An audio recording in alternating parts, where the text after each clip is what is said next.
Hi, I'm John Schwartz, and this is my welcome video for Investment Property Nerd, the new website and YouTube channel where I'll be sharing research and data-driven insights to make you a better investor, especially in our amazing market of Greater Los Angeles.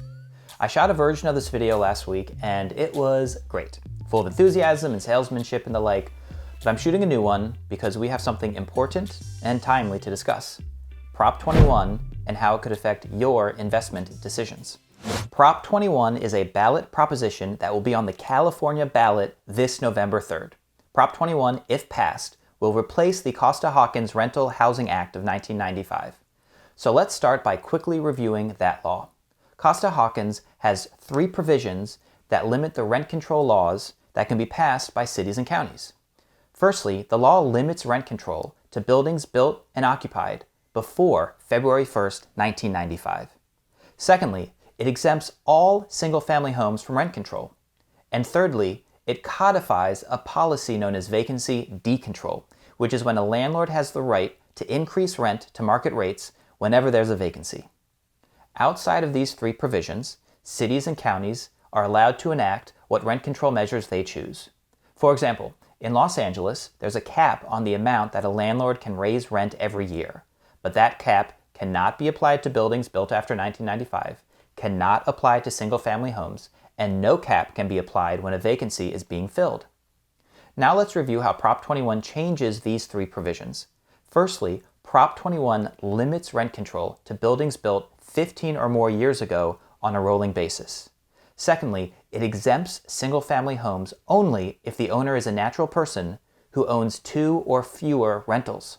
Thirdly, Prop 21 allows for vacancy control, which is when a landlord is limited in how much he or she can charge for rent even when a tenant moves out and a new tenant is filling a vacancy.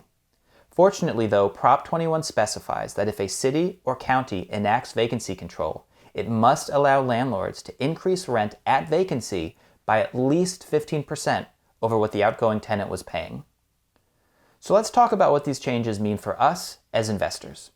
Prop 21's change to the first provision extends the reach of rent control all the way up to buildings built in 2005 or before, and because the basis is now rolling, each new year brings a new year's worth of buildings under rent control. This chart breaks down the Los Angeles MSA housing supply by year built.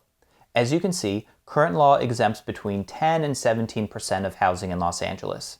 If Prop 21 passes, that number will immediately drop to somewhere between 4 and 10%, and probably stay at that range because of the rolling basis.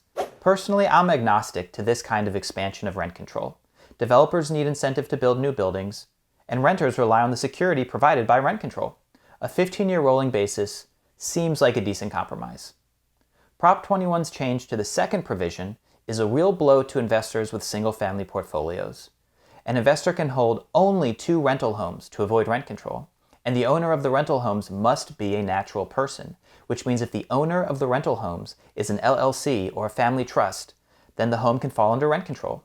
Fortunately though, this change doesn't really affect the single-family home house hacker. Prop 21's change to the third provision is worrisome.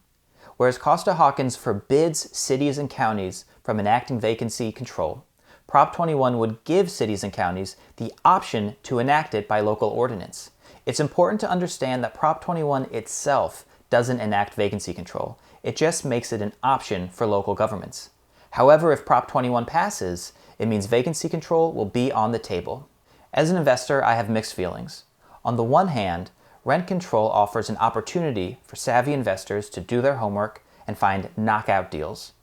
On the other hand, a lot of these opportunities exist because of the ability to eventually reach market rates. If local governments begin to enact vacancy control, the burden on investors might be too great. And that's what's worrisome to me. Cities grow and thrive because of the investments, public and private, that are made into them. But if a landlord isn't going to see any return on a renovation of an older unit, he's not going to renovate it. If an investor isn't going to see any return on buying and bringing back to life an aging building, she's not going to do it. Again, Prop 21 will be on the ballot in California on November 3rd. Whatever the outcome, we'll be digging into the details together, finding the best opportunities, and making this market work for us.